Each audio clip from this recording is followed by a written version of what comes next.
నంద్యాల జిల్లా శ్రీశైలం మహాక్షేత్రానికి తరలిస్తుండగా భారీ ఎత్తున మాంసం మద్యం పట్టుబడింది. క్షేత్రానికి వచ్చే వాహనాలను టోల్గేట్ వద్ద ఆలయ సెక్యూరిటీ సిబ్బంది తనిఖీలు చేస్తూ ఉండగా ఈ దారుణం బయటపడింది. దాదాపు 200 కేజీల మాంసంతో పాటు మద్యం బాటిళ్లను శ్రీశైలంలోకి తెచ్చేందుకు ప్రయత్నించిన ఇద్దరిని ఆలయ చీఫ్ సెక్యూరిటీ ఆఫీసర్ శ్రీనివాసరావు అదుపులోకి తీసుకున్నారు.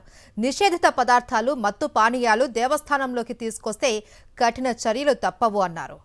మరింత సమాచారం మా ప్రతినిధి లోకేష్ అందిస్తారు. లోకేష్, మహేశ్వరి యొక్క శ్రీశైల పుణ్యక్షేత్రంలో యొక్క మద్యంతో పాటు మాంసాహారం కూడా నిషేధితము. అటువంటిది ఈ రోజు ఈ యొక్క శ్రీశైలం టోల్ గేట్ వద్ద ఈ యొక్క వాహనాలను తనిఖీలు చేస్తుండగా 200 కేజీల మాంసంతో పాటు మద్యం బాటిలను కూడా ఈ యొక్క సెక్యూరిటీ అధికారులు అయితే కనుక్కోవడం జరిగింది. ఇద్దరిని అదుపులో తీసుకొని వారి దగ్గర నుండి ఆ యొక్క నిషేధిత మాంసంతో పాటు మద్యం బాటిలను కూడా స్వాధీనం చేసుకున్న పరిస్థితి కనపడుతుంది. ఈ మధ్య కాలంలో ఇది రెండోసారి. అంటే గతంలో కూడా యొక్క శిఖరం దగ్గర యొక్క మద్యాన్ని సేవిస్తూ మాంసాహారాన్ని తింటున్నారనేది ఆ యొక్క సోషల్ మీడియాలో కూడా వైరల్ అవుతున్న పరిస్థితి. అయినప్పటికీ కూడా ఈ యొక్క అధికారుల యొక్క నిర్లక్ష్యం అనేది బయటపడుతున్న పరిస్థితి కనపడుతుంది. ఎందుకంటే ఈ యొక్క పుణ్యక్షేత్రం శ్రీశైల పుణ్యక్షేత్రం ఎంతో పవిత్రత గల ఈ యొక్క పుణ్యక్షేత్రంలో ఇటువంటిది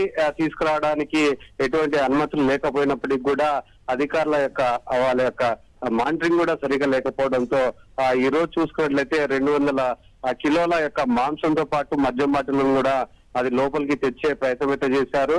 అక్కడ తనిఖీలు నిర్వహిస్తుండగా ఇది బట్టబయలైన పరిస్థితి. ఇద్దరిని అదుపులో తీసుకొని విచారణను కూడా కొనసాగిస్తున్న పరిస్థితి కనపడుతుంది. అయితే సెక్యూరిటీ అధికారులు మాత్రం ఖచ్చితంగా ఈ యొక్క నిషేధిత ఏదైతే మాంసం గాని మద్యం గాని ఇస్తారో వారిపై చర్యలు తీసుకుంటామని చెప్తున్న పరిస్థితి. అయినప్పటికీ ఇది ఈ మధ్య కాలంలోనే ఈ యొక్క పుణ్యక్షేత్రంలో రెండోసారి పట్టుబడిన పరిస్థితి కనపడుతుంది. ఈ నేపథ్యంలో కొంతవరకు టైట్ చేసిన పరిస్థితి కనపడుతుంది. పూర్తిగా వాహనాలు తనిఖీలు చేసిన తర్వాతనే ఆ యొక్క వాహనాలను అనుమతిస్తున్నారు. మొత్తం మీద ఎవరైతే ఇటువంటి నిషేధిత వస్తువులు గాని పదార్థాలు గాని తీసుకొస్తే వారిపై చర్యలు తీసుకుంటామంటూ సెక్యూరిటీ అధికారులు హెచ్చరిస్తున్న పరిస్థితి. Maheshwari, right. Thank you Lokesh.